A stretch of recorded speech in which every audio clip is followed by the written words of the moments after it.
નમો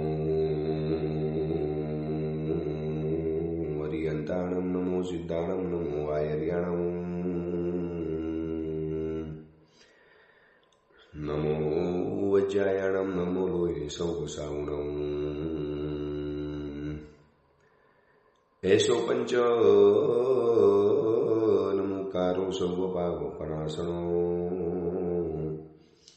મંગલાનમ ચ સવ્યેસિં પરમમ વૈ મંગલમ ભગવાન વીરો મંગલમ ગૌતમ પ્રભુ મંગલમ સ્થૂલભદ્રાદ્યા જૈન ધર્મોસ્તુ મંગલમ. આજથી 3 દિવસનો પ્રવચનનો વિષય રહેશે સમાધિના પરમ સાધક પ્રભુ પાર્શ્વનાથ પરમાત્માની ભવ્ય જીવન કથા. આજથી 3 દિવસ પરમાત્મા પાર્શ્વનાથના અઠમની આરાધના શરૂ થઈ છે. જ્યાં જ્યાં આપણે પાર્શ્વનાથ ભગવાનનું તીર્થ છે, જ્યાં જ્યાં આપણે એક પાર્શ્વનાથ ભગવાનની પ્રતિમા હશે, અથવા તો કોઈ પણ જિનાલય, કોઈ પણ તીર્થ, કોઈ પણ સંઘ, આજથી લગભગ અઠમની આરાધના શરૂ થવાની. લાખો ભાવિકો શંખેશ્વર, શેરીસા, ચારુ, જીરાવાલા, ભીલડિયાજી, આવા જ્યાં જ્યાં પાર્શ્વનાથ ભગવાનના પ્રગટ પ્રભાવી તીર્થો છે ત્યાં સેંકડો ભાવિકો પહોંચી જવાના અને આજથી 3 દિવસ પાર્શ્વનાથ પરમાત્મા મય બની જવાના. આપણે એ જાણવું છે કે માત્ર 250 વર્ષ પ્રભુ પાર્શ્વનાથ ભગવાનનું શાસન ચાલ્યું છે. 24 પરમાત્મામાંથી જોવા માટે જાઓ તો સૌથી વધુ શાસન ચાલ્યું આદિનાથ પરમાત્માનું, પ્રથમ તીર્થંકર પરમાત્માનું. 50 લાખ કરોડ સાગરોપમ. અને એની સામે સૌથી ઓછામાં ઓછું, સૌથી અલ્પ, सबसे कम अगर शासन किसका चला हो, शासन का मतलब यह होता है कि कोई भी तीर्थंकर परमात्मा का निर्वाण हुआ, केवल ज्ञान हुआ, और जब तक दूसरे परमात्मा को केवल ज्ञान नहीं होता है उस परमात्मा शासन की स्थापना नहीं करते हैं जब तक उस आने वाले मतलब जाने वाले जो आगे वाले तीर्थंकर थे उस परमात्मा का शासन कहा जाता है. तो मात्र 250 વર્ષ, માત્ર 250 વર્ષ ક્યાં આદિનાથ પરમાત્માનું શાસન 50 લાખ કરોડ સાગરોપમ. એક પલ્યોપમની અંદરમાં પણ અસંખ્ય વર્ષ, અને એવા 10 કોટી પલ્યોપમ ભેગા કરો ત્યારે એક સાગરોપમ થાય. અને એવા 50 લાખ કરોડ સાગરોપમ જેમનું શાસન ચાલ્યું છે. આદિનાથ પરમાત્માએ ધર્મતીર્થની સ્થાપના કરી અને ત્યાર પછી અજીતનાથ પરમાત્માએ કરી. ઇન બિટવીન આટલો મોટો કાળ પસાર થઈ ગયો. પછી તીર્થંકર પરમાત્માના શાસન ઘટતા ચાલ્યા તો પણ કરોડો વર્ષો ચાલ્યા. એમાં સૌથી છેલ્લે પરમાત્મા મહાવીર સ્વામી ભગવાનનું શાસન ચાલવાનું છે 21,000 વર્ષ, 21,000. એ બધાની સામે માત્ર 250 વર્ષનો અલ્પતમ શાસનકાળ. એક રાજા હોય જેને રાજ્ય કર્યું છે કરોડો વર્ષ, અને એક રાજા છે જેને શાસન માત્ર પોતાનું રાજ્ય ચલાવ્યું છે 250 વર્ષ, છતાં દુનિયા એને વધારે યાદ કરે, વધારે ગુણગાન ગાય, વધારે એની સ્તુતિઓ કરે, સૌથી વધુ લોકપ્રિય હોય. બસ સેમ પરમાત્મા પાર્શ્વનાથ પ્રભુના જીવનની આ એક કથા છે. બહુ કથા જાણવા જેવી છે. એક તરફ વિશિષ્ટ પુણ્યનો ઉદય, પ્રચંડ પ્રભાવ, પ્રગટ પ્રભાવ, અચિંત્ય મહિમા, 1008 નામ, અને એની સામે પરમાત્માની જીવનની અંદરમાં બનેલી જે ઘટનાઓ, મારા તમારા જીવનની અંદરમાં બનતા જે બનાવો, પ્રસંગો, ઘટનાઓ, મારા તમારા જીવનમાં બનતી કેટલીક કરુણ વાસ્તવિકતાઓ, આ બધાના જવાબ પ્રભુ પાર્શ્વનાથ ભગવાનની જીવન કથામાંથી જાણવા માટે મળશે. આ 3 દિવસ શક્તિ હોય તો એકાસના કરીને આરાધના એટલા માટે કરવાની છે કારણ કે પ્રભુ પાર્શ્વનાથની આરાધના સમાધિની સાધનાની શક્તિ મેળવવા માટે કરવાની છે. પાર્શ્વનાથ ભગવાન સમાધિના સાધક ગણાયા છે. પ્રભુ મહાવીરે સહન કર્યું 27મા ભવની અંદરમાં, એક જ ભવમાં સહન કર્યું છે. એ પણ 12.5 વર્ષ ઘોર ઉપસર્ગોને સહન કર્યા. એની સામે પાર્શ્વનાથ પરમાત્માએ છેલ્લા 10 વર્ષથી પ્રભુ સહન કરતા આવ્યા છે. કોઈ પ્રભુનો ગુનો નહીં, કોઈ પ્રભુનો વાંક નહીં, કોઈ પ્રભુનો અપરાધ નહીં. અને છતાં પણ સહન કરવાનું. અને એક વાત યાદ રાખજો, વર્તમાન સમયની અંદરમાં સહન નથી થતું, આ કદાચ વાસ્તવિકતા છે, પણ સહન નથી કરવું આ એક માનસિકતા બંધાઈ ગઈ છે. હું શેના માટે સહન કરું, મારે શેના માટે સહન કરવાનું, મને એની શું પડી છે, મને એની શું ગરજ છે, હું પણ પૈસા કમાઈ શકું છું, હું પણ મારી જાતે હું પણ મારા પગે ઊભો રહી શકું છું, હું પણ પગભર છું, मैं भी जॉब करती हूँ, मैं भी जॉब करता हूँ, मेरे पास भी लाखों का पैकेज है, मैं भी अपनी जिंदगी जी सकता हूँ. बस એના કારણે પરસ્પર પતિ પત્ની, ભાઈ ભાઈ, મા દીકરી, પુત્ર પુત્ર, ગુરુ અને શિષ્ય, લગભગ આ અવસ્થાની અંદરમાં ઈગો, અહંકાર એટલો મોટો બની ગયો કે કોઈ કોઈનું સહન કરવા તૈયાર નથી. સેજ તમે કડવા શબ્દ કહો, કડક શબ્દો કહો, થોડી સલાહ આપો અને પછી તમે જોજો સામે એને શું શબ્દો સંભળાવવાની અંદરમાં આવે, શું કહેવાની અંદરમાં આવે. એટલો બધો ઈગો ભરીને બેઠેલા છીએ. કોણ જાણે શું છે આપણી અંદરમાં કે મને તમને આટલો ઈગો કેમ પરેશાન કરે છે. અને એની સામે પ્રભુ પાર્શ્વનાથની જીવનની કથાની સાથે મારી તમારી જિંદગીને આજે આપણે ટેલી કરવી છે. આ 3 દિવસ પ્રભુ પાર્શ્વનાથમય બનવું છે. આ 3 દિવસ પ્રભુ પાર્શ્વનાથની આરાધનાની અંદરમાં ઓતપ્રોત બની જવું છે. આ 3 દિવસ પ્રભુની જીવન કથાને સાંભળી અને કંઈક 1 વર્ષનો નવો સંકલ્પ કરવો છે. હજી તો નવું વર્ષ શરૂ થયું ને, ક્રિશ્ચનોનું, ઈસુનું નવું વર્ષ શરૂ થયું અને એમાં સૌથી પહેલું પર્વ આવી ગયું છે પાર્શ્વનાથ પરમાત્માની આરાધનાનું પર્વ. હજી તો આજે 5 તારીખ, હજી 4 દિવસ પહેલા શરૂ થયું છે ઈસુનું પર્વ. તો આપણે પાર્શ્વનાથ પરમાત્માની જીવનની કથાને જાણીશું, કારણ કે સમાધિના શ્રેષ્ઠ સાધક, સમાધિના પરમ સાધક. અને વર્તમાન સમયની અંદરમાં સાધનાનો દુકાર નથી, વર્તમાન સમયમાં સમાધિનો દુકાર છે. સમાધિ એટલે મનની હેપીનેસ, સમાધિ એટલે મનની પ્રસન્નતા, સમાધિ એટલે મનની ખુશી, સમાધિ એટલે મનની શાંતિ, સમાધિ એટલે મનની સ્વસ્થતા, સમાધિ એટલે મન પરમ શાંત અવસ્થાની અંદરમાં રહે, સમાધિ એટલે નિર્વિકલ્પ અવસ્થા, સમાધિ એટલે બહુ સરસ મજાનો આપણો સમયગાળો ગુજરે. આ બધી જ સમાધિની અવસ્થા ગણાય છે. અને આવી સમાધિ કેવી રીતે રાખવી એ આપણે પ્રભુ પાર્શ્વનાથ ભગવાનના જીવનમાંથી જાણવું છે. કારણ કે વર્તમાન સમયની અંદરમાં સાધનાઓ તો ખૂબ પ્રમાણમાં ચાલી. ઉપધાન, 99 યાત્રા, માસક સમણો, સિદ્ધિ તપ. તમે જુઓ ચોમાસાની અંદરમાં કેવા સિદ્ધિ તપો થયા, કેટલી માસક સમણની ઝડીઓ વરસી ગઈ, કેવા લોકોએ તપસ્યાઓ કરી. પણ આ બધાને પૂછો, દોષ સાધના કરી શક્યા પણ સમાધિ રાખી શક્યા? નથી રહેતી સમાધિ. સહેજ વાંકું પડ્યું, સહેજ ઉલટું થયું, સહેજ વ્યવસ્થા ઓછી પડી, સહેજ વ્યક્તિએ વિરોધ કર્યો, કોઈ આપણા માટે ઘસાતું બોલ્યું, કોઈ આપણને ઠપકો આપ્યો, કોઈ આપણને વગર અપરાધે પણ સહેજ કહેવાની અંદરમાં ગયા. અને પછી જે મન છંછેડાય છે, મન અંદરમાંથી જે નાગની જેમ તરફડિયા મારે છે, પછી એ મનની અંદરમાં સંકલ્પ વિકલ્પો, વિચારોની હારમારા, આર્ત ધ્યાન એટલું બધું ચાલે છે કે એસી રૂમની અંદરમાં બેઠા પછી પણ મનની આગ શાંત થતી નથી. આ અસમાધિ છે. અને આવી અસમાધિમાં વર્તમાન સમયમાં મોટા ભાગના લોકો જીવો સબડાય છે, જલી રહેલા છે, બળી રહેલા છે. મારી સાથે અને તમારી સાથેના બધા જીવોની આ વાસ્તવિકતા છે. રાતના ઊંઘ નથી, દિવસે ચેન નથી, મનની અંદરમાં ખુશી નથી, મનમાં પ્રસન્નતા નથી. આજે પાર્શ્વનાથ પરમાત્માને હાથ જોડીને, કર જોડીને, પગે પડીને વિનંતી કરીએ કે પ્રભુ, આપે જે સમાધિ 10 ભવ સુધી રાખી શક્યા, પ્રભુ હું એક ભવમાં સમાધિ નથી રાખી શકતો. પ્રભુ આપે તો બિન અપરાધી હતા, બિન ગુનેગાર હતા, વગર કારણે એક વ્યક્તિ આપની પાછળ પડી ગયેલો હતો. અને પ્રભુ કદાચ મેં તો ગુનો કર્યો છે, અપરાધ કર્યો છે, અને પછી મને કોઈ કહેવા માટે આવે તો પણ હું સહન નથી કરી શકતો. તો પ્રભુ એવી તાકાત આપો. હું ભલે પ્રવચન આપું છું, હું પણ સહન નથી કરી શકતો, તમે પણ સહન નથી કરી શકતા. જેટલા પણ પ્રવચન સાંભળનારા છે આ બધાને કહું છું કે આ 3 દિવસના પ્રવચનો લોકોને કહેજો, સાંભળે, મોકલજો તમારા સગા સંબંધીઓને, રિશ્તેદારોને.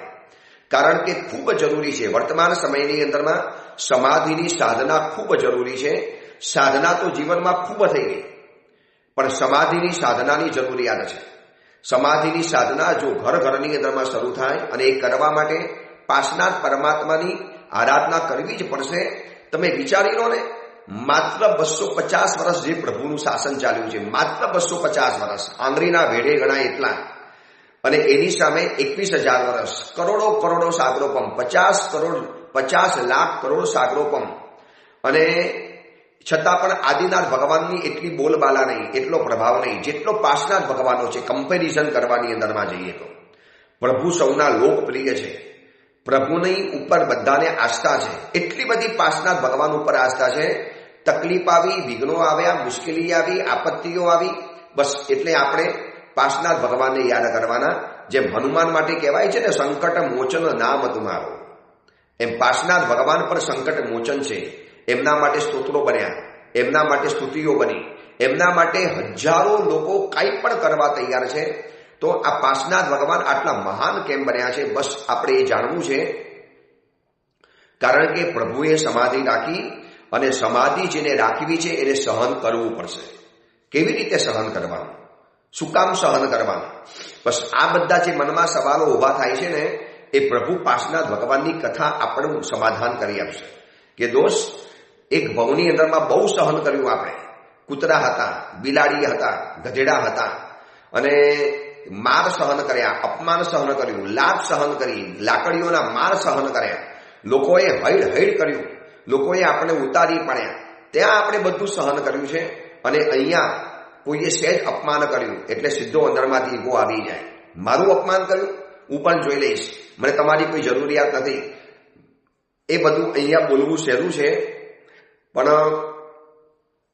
હકીકતની અંદરમાં જ્યારે આ બધું કર્મો ઉદયમાં આવે છે ત્યારે તીર્થંકરના આત્મા પણ નથી છોડી શકતા. તો પછી હું કેવી રીતે આ કરી શકીશ? અને સમાધિ જેને રાખવી છે, તો સમાધિનો મતલબ શું? પાર્શ્વનાથ ભગવાનની જીવનની કથામાંથી આપણે જાણવું છે કે સદભાવ અને શુભ ભાવ, આ બંનેનો સરવાળો, એનું નામ છે સમાધિ. શુભ ભાવ અને સદભાવ, આનો સરવાળો, એનું નામ સમાધિ છે. બસ સતત મનની અંદરમાં શુભ ભાવ રહે અને સતત મનની અંદરમાં સદભાવ રહે. હવે શુભ ભાવ ક્યાં રાખવાનો અને સદભાવ ક્યાં રાખવાનો?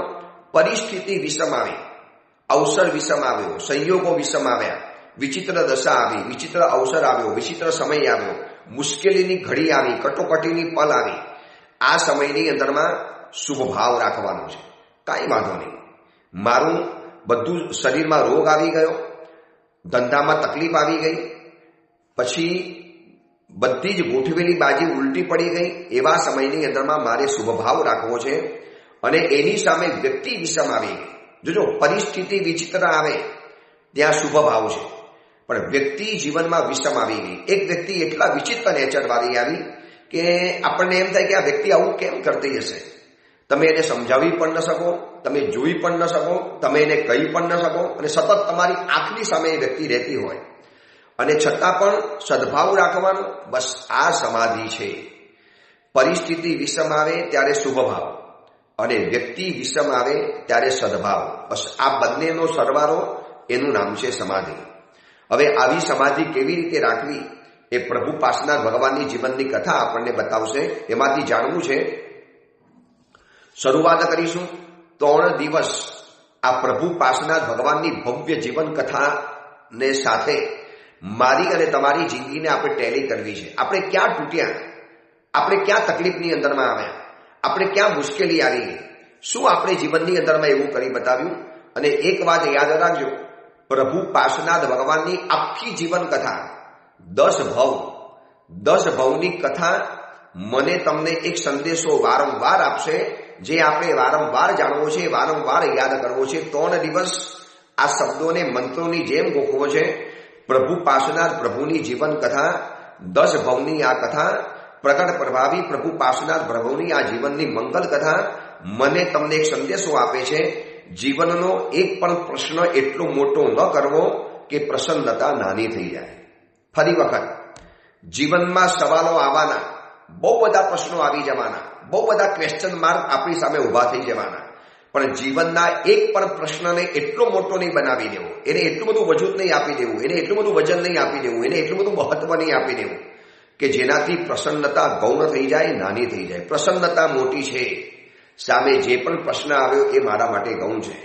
પછી દીકરો બોલી ગયો, શિષ્ય કાંઈ પણ બોલી ગયો, અપમાન કર્યું, ઘરમાંથી કાઢી મૂક્યા, સંપત્તિ ચોરાઈ ગઈ, ધંધામાં નુકસાન થઈ ગયું, બધી જ બાજુ ઉલટી પડી ગઈ, બધી જીવનના ગોટાળા શરૂ થઈ ગયા. જે પણ હોય તે જીવનના એક પણ પ્રશ્નને એટલો મોટો નહીં બનાવો કે પ્રસન્નતા નાની થઈ જાય. બસ પ્રભુ પાસના ભગવની આ જીવન કથા બતાવે છે. સમાધિ રાખવી છે, સમાધિ જીવનમાં અપનાવી છે, સમાધિના રસ્તે ચાલવું છે, તો બસ પ્રભુની આ જીવન કથાનો મંત્ર વારંવાર યાદ કરવો છે. આપણે જાપ કરીશું આજે ઓમ રીમ અરમ શ્રી શંખેશ્વર પાર્શ્વનાથાય નમઃ. આવતીકાલે પરમાત્માનું જન્મ કલ્યાણક અને પરમ દિવસે પરમાત્માનું દીક્ષા કલ્યાણક.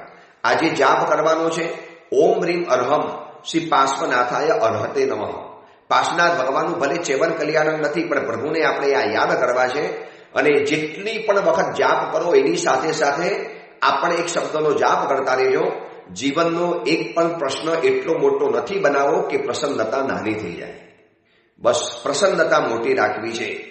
કોઈક મને કહી ગયું મારે મારી પ્રસન્નતા ગુમાવી નથી. પ્રસન્નતાનો મતલબ છે સમાધિ. પ્રસન્નતાનો મતલબ છે સમાધિ. અને આ સમાધિ એટલે મારે મારી સમાધિ નથી ગુમવા દેવી. યાર સામેની વ્યક્તિ નહીં સુધરે, નહીં સમજે, નહીં સ્વીકારે, એવું જ રહેવાની. તો મારે મારી પ્રસન્નતા ગૌણ કરી દેવાની, મારે સંકલ્પ વિકલ્પો કરવાના, મારે આત્મ ધ્યાન કરવાનું, મારે કર્મોના બંધ કરવાના, મારે દુર્ગતિની અંદરમાં જવાનું રિઝર્વેશન કરવાનું. વાવ, શેના માટે પણ ભાઈ આવું શેના માટે કરવાનું? નો, મારે નથી કરવું. બસ આ એક સંકલ્પ મનની અંદરમાં 1 વર્ષ માટે આજે આપણે કરી લેવો છે. ઈસુનું નવું વર્ષ શરૂ થયું. લોકો નવા વર્ષે સંકલ્પ કરતા હોય છે. આ વર્ષે આટલો સંકલ્પ કરી લેવો છે પાર્શ્વનાથ ભગવાનની જીવન કથાને જાણીને કે જીવનના એક પણ પ્રશ્નને એટલો મોટો નથી બનાવવો કે પ્રસન્નતા નાની થઈ જાય. બસ આ એક શબ્દ ઉપર પ્રભુ પાર્શ્વનાથ ભગવાન સમાધિ રાખી શક્યા. પરમાત્માનો પ્રથમ ભાવ આજે આપણે જાણવો છે. 10 ભાવની જીવન કથાને આપણે જાણીશું.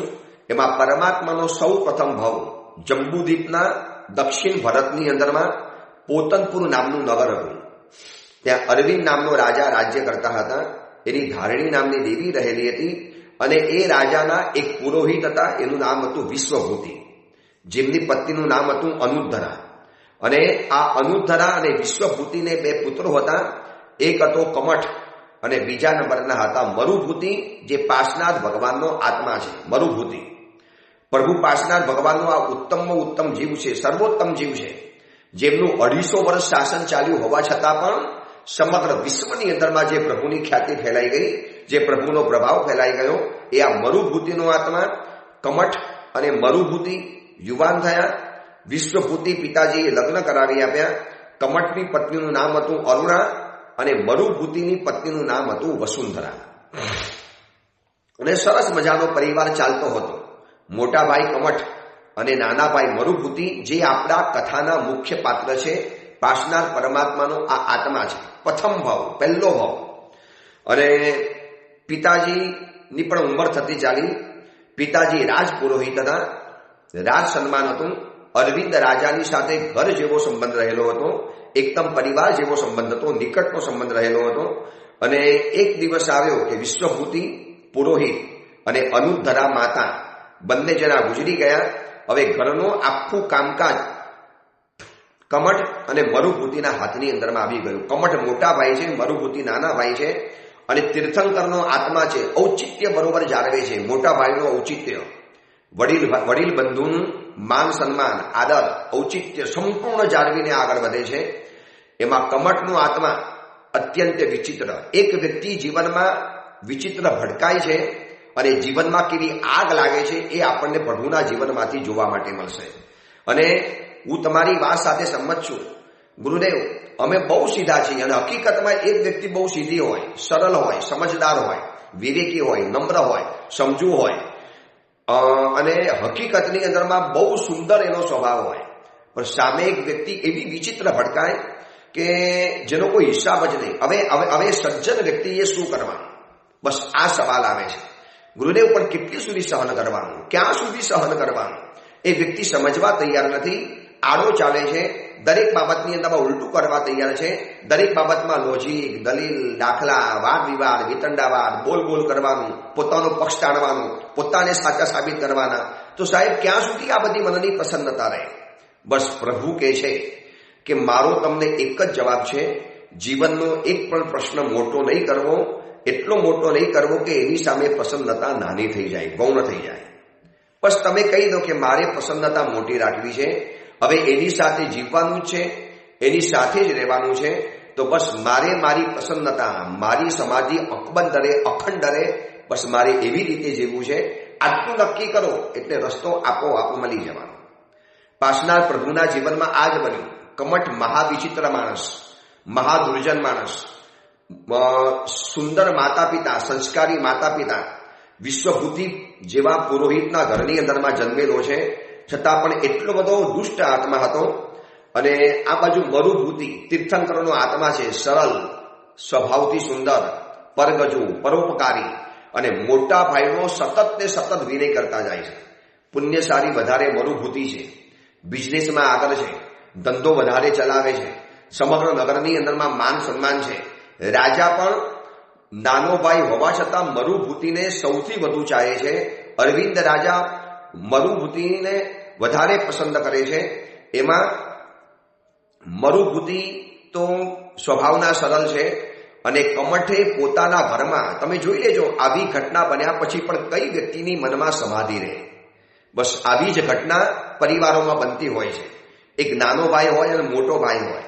મોટો ભાઈનો ત્રાસ એટલો બધો હોય, એટલો બધો ભયંકર ત્રાસ હોય, દાદાગીરી, રોફ મારવો, પછી ઘરની અંદરમાં મન માની કરવી, ઘરમાં મન ચાહે રીતે ચલાવવું, બધાને દબડાવવા, કચડાવવા, અને જાણે ઘરમાં એનું રાજ ચાલતું હોય, એ જ પોતે જાણે ઘરનો ચક્રવર્તી રાજા હોય, બાદશાહ હોય. અને એવા સમયની અંદરમાં નાના ભાઈએ પોતાના પરિવાર સાથે કેવી રીતે રહેવું, બસ એ આ વિશ્વભૂતિના દીકરા મરુભૂતિ એટલે પાસનાથ ભગવાનના આત્મા પાસેથી શીખવા જેવું છે. જોયું ને, પ્રભુની કથા પણ મારા તમારા જેવી જ છે. વિચિત્ર સંકટ, વિષમ દશા, કેટલી બધી સાંકડી દશા છે, અને આવા મોટા ભાઈ સાથે પ્રભુએ કેવી રીતે પનારો પાડ્યો, બસ એ જ આપણે શીખવું છે. અને વિશ્વભૂતિ તો ચાલી ગયા, હવે કમઠ અને મરુભૂતિ ઘરની અંદરમાં રહે છે. એમાં કમઠે શું કર્યું? કોઈ પણ વ્યક્તિ ન કરે એવું જઘન્ય કાર્ય કર્યું. મરુભૂતિની જે પત્ની એટલે કે તીર્થંકરનો આત્મા, પાસનાથ ભગવાનની જે પત્ની વસુંધરા હતી, એની સાથે એને ખોટા સંબંધો શરૂ કર્યા, આડા સંબંધો શરૂ કર્યા, જે સંબંધ ન બાંધી શકાય. જેઠની જગ્યામાં છે, અને વસુંધરા પોતાના સગા ભાઈની પત્ની છે, પોતાની બહેન જેવી ગણાય, દીકરી જેવી ગણાય, ઘરનો વડીલ છે, હવે ઘરનો મુખિયા એ રહેલો છે, અને છતાં પણ પોતાના નાના ભાઈની પત્ની સાથે વ્યભિચાર શરૂ કર્યો. હવે આ કોઈ સહન કરી શકે? પોતાના ઘરમાં પોતાની ના કરી છે, પોતાની આંખ સમક્ષ પોતાનો મોટો ભાઈ પોતાની પત્ની સાથે આડો વ્યવહાર કરે, દુર્વ્યવહાર કરે, વ્યભિચાર કરે, પોતાની પત્નીની સાથે ચાલુ વ્યવહાર કરે. કયો વ્યક્તિ સહન કરી શકે? મરુભૂતિનો આત્મા તો બહુ ભોળા હતા, કોઈના દોષ જોઈ નતા શકતા, કોઈને ખરાબ માની નતા શકતા. એમાં કમઠની જે પત્ની હતી અરુણા, એને એક દિવસ મરુભૂતિને વાત કરી કે ભાઈ સાहब, आप घर पे रहते हो मगर आप कुछ देखते नहीं हो. તમે બહુ સરળ આત્મા છો, તમે બહુ ઉત્તમ આત્મા છો. મારો પતિ છે, છતાં પણ કહું છું કે તમને ચેતવી દઉં છું કે આ ઘરની અંદરમાં ભયંકર વિસ્ફોટ થશે, ભયંકર ધમાલ મચી જવાની, વાવાઝોડું આવવાનું. પ્લીઝ મહેરબાની કરીને આ વ્યભિચાર અટકાવો. તમારી પત્ની સાથે મારા પતિ ખોટો વ્યવહાર કરી રહેલા છે. શું તમે જાણતા નથી? આ તમારે ન અટકાવી શકાય. અને મરુભૂતિ આ માનવા તૈયાર નથી કે બેન આવું ન હોઈ શકે, ભાભી આવું હું તમને શું કામ ખોટું કહું, મારા પતિ માટે ખરાબ બોલું? શું મને આ ઘરની અંદરમાં આગ લગાડવી છે?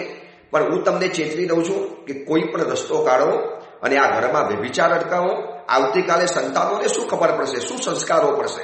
જ્યારે આ બધું બહાર પ્રગટ થશે ત્યારે પરિવારની શું ઇજ્જત રહેવાની? ક્યાં આપણા સસરા એટલે કે તમારા પિતાજી વિશ્વભૂતિ પુરોહિતનું નામ. અને મરુભૂતિનો આત્મા હજી પણ સાચું માનવા તૈયાર નથી. જોજો તીર્થંકરનો આત્મા કેટલો સજ્જન છે, કેટલો સાણો છે, કેટલો વિશ્વાસુ છે.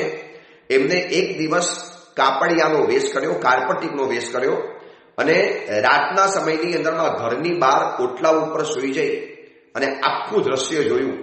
સગી નજરે જોયું કે પોતાની સગી પત્ની, પોતાનો સૌકો મોટો ભાઈ અને એ લોકોના ઘરની અંદરમાં ચાલતા અનાચારના તોફાન, નગ્ન નાચના તોફાન. હવે કઈ વ્યક્તિના હૃદયની અંદરમાં આગ ના લાગે? છતાં પણ પ્રભુએ જોયું કે કોઈ પણ પ્રશ્નને એટલો મોટો નહીં બનાવો કે પ્રસન્નતા ગૌણ બની જાય. પ્રશ્ન મોટો છે પણ એની સામે મારી પ્રસન્નતા ઓર વધારે મોટી છે. અને સવાર પડી અને અરુણાએ પૂછ્યું, કેમ દેખ લીએ આપને? સહી કહી રહી હો ને મેં કુછ ગલત તો નહીં કહી રહી હું ને? નહીં બેન, ભાભીજી તમારી વાત સાચી છે, તમારી વાત સાચી છે, મેં સગી નજરે જોયું છે. પણ હું કદાચ મારા મોટા ભાઈને કહીશ તો એમને શરમાવવું પડશે, મારે એમને શર્મિંદા નથી બનાવવા. જોજો શું તીર્થંકરના આત્માની ઉત્તમતા છે, શું આ વ્યક્તિની મહાનતા છે.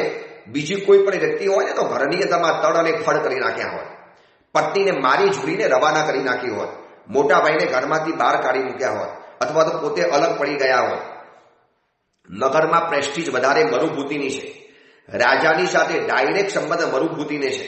અગર રાજાને જઈને કીધું હોત તો રાજા બધો જ રસ્તો કાઢી શકતા હતા. છતાં પણ એમને એમ છે કે આપણા ઘરની વાતો બહાર નથી જવા દેવી, મોટા ભાઈને દુઃખ નથી પહોંચાડવું, મારી પત્નીને પણ આઘાત લાગે એવું કાર્ય નથી કરવું કે મને ખબર પડી ગઈ છે. જોજો આ તીર્થંકરના આત્માની કેટલી બધી ઉત્તમતા છે, કેટલી બધી મહાનતા છે.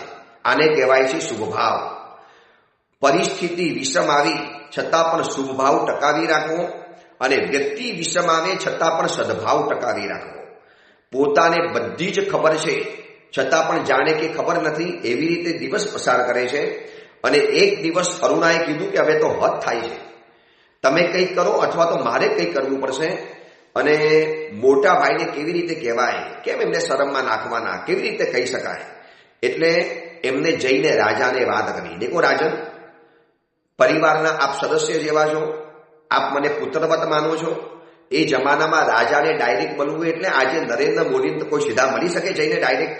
તમારા ઘરની કોઈ પણ સમસ્યા હોય, શું તમે જઈને સીધા નરેન્દ્ર મોદી સાહેબને મળી શકો છો? કેટલા કોઠા વિંધવાના, કેટલી ઓળખાણો લગાવવાની. એના કરતાં પણ મોટા રાજાઓ ગણાતા હતા જૂના સમયમાં. અને એની સાથે આવો ડાયરેક્ટ સંબંધ. જઈને વાત કરી કે ઘરની અંદરમાં આવું ચાલે છે, મોટો ભાઈ આવું કરે છે. અને રાજા હતા, ક્ષત્રિય હતો, એને તો રાજ્ય વ્યવસ્થા ચલાવી. રાજા ઉભો થઈ ગયો, તલવાર તાણી લીધી, હમણાં એને ખતમ કરી નાખું તારા મોટા ભાઈને. આ ધંધા કરે ઘરની અંદરમાં, પરિવારમાં, આવા વ્યભિચારના ખેલ ખેલે છે. સાહેબ, શાંતિથી કામ લેવું પડશે. શું કામ દુનિયાને આ બધી વાતો બતાવી જરૂર છે? એમ મોટા ભાઈ છે, સંસ્કારી છે, ખાનદાન છે. હું કહીશ ને નાના ભાઈ તરીકે તો એનો ઈગો હર્ટ થશે, એને ખરાબ લાગશે, એને આઘાત લાગશે. સાહેબ, તમે એને એકવાર પ્રેમથી સમજાવી દો ને, સમજી જશે. ખોટા માર્ગે ચાલી ગયો છે, મારો મોટો ભાઈ છે, સાચા માર્ગે આવી જશે. જો મોટા ભાઈને શર્મિંદા ન બનવું પડે મારી સામે, એટલે પોતે નથી કહેતા, રાજાની પાસેથી કેવડાવે છે. અને રાજાએ એને બોલાવ્યું. એક દિવસ કમઠ ગયો, દુષ્ટ આત્મા છે, અવિવેકી છે, અને ઉપરથી વળી પાછી દાદાગીરી મારવાની છે. રાજાએ પ્રેમથી ધીરે ધીરે ધીરે ધીરે કરીને પરિવારની વાત પૂછી, ખબર અંતર પૂછ્યા, અને ધીરે રહીને વાત કરી કે દેખ, ફરિયાદ મારી પાસે આવી છે તારા ઘરની. મારા ઘરના જાસૂસોએ મરુભૂતિનું નામ જ નથી લીધું, કે મરુભૂતે કીધું સાહેબ મારું નામ નહીં લાવતા, એને શર્મિંદા બનવું પડશે, એક જ ઘરમાં રહેવાનું, આંખમાંથી આંખ નહીં મિલાવી શકે. એમ મરુભૂતિને એમ કે એકવાર કહેશું એટલે એને શર્મિંદા બનવું પડશે. પણ જે વ્યક્તિ બે શરમ હોય, નફ્ફટ હોય, નિર્લજ હોય, જેને કોઈ પણ કહેતા કોઈ જાતની શરમ ન નડતી હોય, અને એવી વ્યક્તિને તમારે સાથે રાખવાની, પ્રેમથી સમજાવવાની, છતાં પણ એની ઉપર સદભાવ ટકાવી રાખવાનો, બસ આનું નામ છે સમાધિ. પણ કેવી રીતે એ નહીં, બસ એટલું નક્કી કરો કે મારે મારી પ્રસન્નતાને મોટી બનાવી છે, કોઈ પણ પ્રશ્નને એટલો મોટો નથી બનાવવો કે જેમાં મારી પ્રસન્નતા ગૌણ થઈ જાય. આ સિવાય કોઈ રસ્તો નથી. હવે આપણે કહીશું સાહેબ કેવી રીતે બની શકે? આપણી આંખ સામે એ વ્યક્તિ ખરાબ કરે છતાં પણ એને પસ્તાવો નહીં, ઉપરથી દાદાગીરી મારે, ઉપરથી રોપ મારે, ઉપરથી આપણને જાણે કે ગુનેગાર સાબિત કરે, અને છતાં પણ આપણે એને સહન કરવું પડશે. આ જ સમાધિ છે. વ્યક્તિ વિષમ આવી એની સામે સદભાવ, પરિસ્થિતિ વિષમ આવી એની સામે શુભભાવ, અને પાસનાર ભગવાનના જીવનમાં બંને વિષમ આવ્યું. પરિસ્થિતિ પણ કેવી વિષમ છે. પોતાની જ પત્ની પોતાના જ મોટા ભાઈ સાથે શરીર સંબંધ બાંધીને બેઠી છે, ખરાબ સંબંધ બાંધ્યો છે, વ્યભિચાર કરે છે, છતાં પણ પત્નીને સાચવવાની, પત્નીને માન સન્માન આપવાનું. અને વ્યક્તિ વિષમ છે અને પરિસ્થિતિ વિષમ છે, છતાં પણ પાસનાર ભગવાન આ પરીક્ષામાં પાસ થઈ બતાવ્યા. અને અરવિંદ રાજાએ કમટને બોલાવ્યો, ધીરે ધીરે બધી વાત કરી. અને જ્યારે બહુ ખુલ્લા શબ્દોની અંદરમાં, દેખ તારા ઘરમાં તું આવું કરી રહેલો છે, આ નહીં ચાલી શકે. ઘરની વ્યવસ્થા તું જાણે, પણ મારી રાજ્ય વ્યવસ્થામાં આવું ન ચાલી શકે. અમારે રાજ્ય વ્યવસ્થા ચલાવવાની છે. આવતીકાલે તારું ચલાવ, મારે બધાનું ચલાવવું પડે. કમટ કે છે પણ મને ગમે છે, મને બહુ પ્યારી છે. તને શરમ આવે છે આવું બોલતા? તારા નાના ભાઈની પત્ની છે, તારી દીકરી જેવી કહેવાય, તારી બહેન જેવી કહેવાય. નફટ એને બોલે છે. અને તમને ખબર છે કમટ શું બોલ્યો છે? આ એની નફટાઈ જોજો. કમટ કહે છે કે રાજન, તમે રાજ્ય ચલાવો, અમારા ઘરની અંદરમાં તમારે ચંચુપાત નહીં કરવાનું, તમારે અમારા ઘરની વ્યવસ્થા વચ્ચે નહીં આવવાનું. એ મારું ફોડી લઈશ, હું ઘરનો મોટો ભાઈ છું. તમે તમારું રાજ્ય ચલાવો ને, મારા ઘરમાં મારે શું કરવું એટલે મારે જોવાનું છે, મારું ઘર છે. અને રાજા સાંભળી શકે, રાજા આવા શબ્દોને સહન કરી શકે, એને રાજ્ય વ્યવસ્થા ચલાવી છે. અને આવો દુષ્ટાત્મા મરુભૂતિ તીર્થંકરનો આત્મા છે, આપી તીર્થંકરના આત્મા નથી. અને રાજાએ 4 ઝાપટ મારી દીધી. નાલાયક, નફટ, શરમ નથી આવતી આવા શબ્દ બોલતા. એક તો તને પ્રેમથી સમજાવું છું, તારો નાનો ભાઈ સજ્જન છે, ખાનદાન છે, કે જે તને ઘરમાંથી કાઢી નથી મૂકતો. તું નાલાયક છે, આ નગરમાં રહેવાને લાયક નથી. અને રાજાએ જ્યારે એના આવા ઉદ્ધતાઈ ભર્યા શબ્દો સાંભળ્યા, ચલો પસ્તાવાનું નામ નિશાન નહીં, બીજો હોય તો માફી માગે, 2 કાન પકડે, સોરી, મિચ્છામી નુકડમ, ફરી વખત આવું નહીં કરું, મને માફ કરી દો, હું ભાન ભૂલ્યો, રસ્તો ભૂલ્યો, ખોટા રસ્તે ચાલી ગયો. બહેન જેવી અને દીકરી જેવી નાના ભાઈની પત્ની સાથે મેં વ્યભિચાર કર્યા, માફ કરી દો, હવે ફરી વાર નહીં કરું. આવું કહેવાના બદલે ઉપરથી શું મારે છે? રોફ મારે છે કે તમે તમારું સંભાળો, મારું હું ફોડી લઈશ, મારા ઘરની મારે શું કરવું, મારે નક્કી કરવાનું. હવે આવી વ્યક્તિ જ્યારે આપણને ભડકાય ત્યારે આપણે શું કરવાનું? ઝાર લાગે, આર્ત ધ્યાન થાય, અંદરમાંથી આગ લાગી જાય, અંદરમાંથી સંકલ્પ વિકલ્પો ઊભા થાય, અને એમ થાય કે મારું અને મારી નાખું, ખતમ કરી નાખું. આવી પરિસ્થિતિમાં વર્તમાન સમયમાં બહુ લોકોને સપડાવવું પડ્યું છે. વ્યક્તિ વિષમ આવી સદભાવ, પરિસ્થિતિ વિષમ આવી શુભભાવ. બસ આને કેન્દ્રમાં રાખી અને આ પાસના ભગવાનની કથામાં આપણે આગળ વધીશું. પ્રભુનો આ પ્રથમ ભાવ છે. કેટલી બધી કરુણ અવસ્થા છે પ્રભુની. પ્રભુ તો બહુ સીધા આત્મા છે. આપણે ભલે સીધા છીએ, પણ એક વિચિત્ર વ્યક્તિ જીવનમાં ભટકાય ત્યારે આપણી જીવનની પણ બાજી બગડતી હોય છે. રોડ ઉપર આપણે ગાડી બહુ વ્યવસ્થિત ડ્રાઈવ કરીએ છીએ, બહુ વ્યવસ્થિત ચલાવીએ છીએ, આપણું ડ્રાઇવિંગ બહુ સરસ છે, કાયદા કાનૂન પ્રમાણે છે. પણ એક વ્યક્તિ અનાળી છે, ભયંકર બેફામ સ્પીડે ગાડી ચલાવે છે અને સાઈડ આપતી નથી, જ્યાંને ત્યાંથી ઓવરટેક કરી લે છે. તો સજ્જનને પણ હેરાન તો થવું જ પડે છે. દુર્જન વ્યક્તિ ઘરની અંદરમાં આવી જાય એટલે સજ્જન વ્યક્તિની જિંદગી તો ખરાબે ચડે છે. પણ એની સામે આટલું નક્કી કરવાનું કે જીવનનો એક પણ પ્રશ્ન એટલો મોટો નથી કરવો કે પ્રસન્નતા નાની બની જાય. અને આપણે વારંવાર જાપની જેમ યાદ કરવું છે. પ્રભુ પાસના ભગવાનની આ જીવનની કથા સાથે આપણે ટેલી કરવું છે કે પ્રભુ કેવી રીતે આ બધું સહન કરી શક્યા હશે. અને અરવિંદ રાજા આ સહન કરે, આવી ઉદ્ધતાઈ, આવો અવિનય, આવો અવિવેક, આવી નપટાઈ, આવી બેશરમી, આવી નિર્લજતા. અને રાજાને કહીને તમે તમારું રાજ્ય સંભાળો, મારા ઘરમાં મારે શું કરવાનું નક્કી હું કરીશ. અને રાજાએ 4 અડગોટ ઠોકી દીધી, 4 થપ્પડ લગાડી. નાલાયક, આવો જવાબ મને આપે છે? તું ઘરમાં રહેવાને લાયક છે, ઘરમાં નહીં, તું ગામમાં પણ રહેવા લાયક નથી. અને રાજાને ન આબ દેખા ન તાબ દેખા. મરુભૂતિએ કહ્યું તો સાહેબ શાંતિથી સમજાવજો, ન સમજે તો કાંઈ નહીં, કંઈક બીજો રસ્તો કાઢીશું. પણ રાજા સમજી ગયા કે ભલે મરુભૂતિ સજ્જન છે, મારે નગરની વ્યવસ્થા સાચવવાની, મારે ઘરની વ્યવસ્થા જોવાની જવાબદારી મારી છે, હું નગરનો રાજા છું. અને રાજાએ અવરે ગધેડે બેસાડી અને કારું મોહ કરી અને કમટને દેશ નિકાલ કરી દીધો. અને જાહેર કર્યું કે ફરીવાર જો મારી રાજ્ય સીમામાં દાખલ થયો છે તો ફાંસી ઉપર લટકાવી દઈશ, જ્યાં બહાર નીકળ. તારા જેવા દુષ્ટ આત્મા આવા સજ્જન માણસોના ઘરમાં રહી ન શકે. અને મરુભૂતિ ચોકન્ના રહી ગયા. રાજાને જઈને મળ્યા, રાજન ક્યાં કરા, મેને આપકો બોલા થા ને શાંતિ સે કામ લેના चाहिए. મરુભૂતિ, તું બહુ ડાયો છે, સજ્જન છે, તું વધુ પડતો સજ્જન છે. આ માણસ નાલાયક છે, નફટ છે, સુધરે એવો નહોતો. અને આખી કથા બતાવી આપી. મરુભૂતિ શું કરવું એ ખબર નથી પડતી. એક તરફ ભાઈને દુઃખ પહોંચ્યું, એનું અત્યંત દુઃખ છે. જોજો આવા દુષ્ટ આત્મા એ ભાઈને બીજો હોય ને શું કે, રાજન સારું કર્યું, કાઢી મૂક્યો, નફટ છે, તમે એને માર્યો સારું કર્યું. આપણા જેવો તો આ જ કે એની સામે ઉદારતાની ચરમસીમા, સમાધિની પરમ શિખર, શ્રેષ્ઠ શિખર. બસ એટલા માટે આપણે પાર્શ્વનાથ ભગવાનની આરાધના કરવી છે અને પ્રભુને કહેવું છે કે પ્રભુ બસ આજે તમારા પગ પકડીને, તમારી સામે માથું ઝુકાવીને, તમારી સમક્ષ મસ્તક નમાવીને પ્રભુ રોમ રોમથી વિનંતી કરું છું, બસ મને તમારી જેવી સમાધિની કલા શીખવી દો, મને તમારી જેવી સમાધિની સાધના કેમ કરવી એની આવડત બતાવી દો, મને એનો ગુરુ મંત્ર આપી દો, મને એને ગુરુ ચાવી શીખવી દો. અને પ્રભુ આપણને એક જ ચાવી આપી. પહેલા નંબરમાં આવી આપણે ઘણી ચાવીઓ જોઈ છે. પહેલી ચાવી પ્રભુએ આપી, સમાધિનો મંત્ર આપી દીધો કે જીવનનો એક પણ પ્રશ્ન એટલો મોટો ન કરવો કે સમાધિ પ્રસન્નતા ગૌણ બની જાય, નાની બની જાય.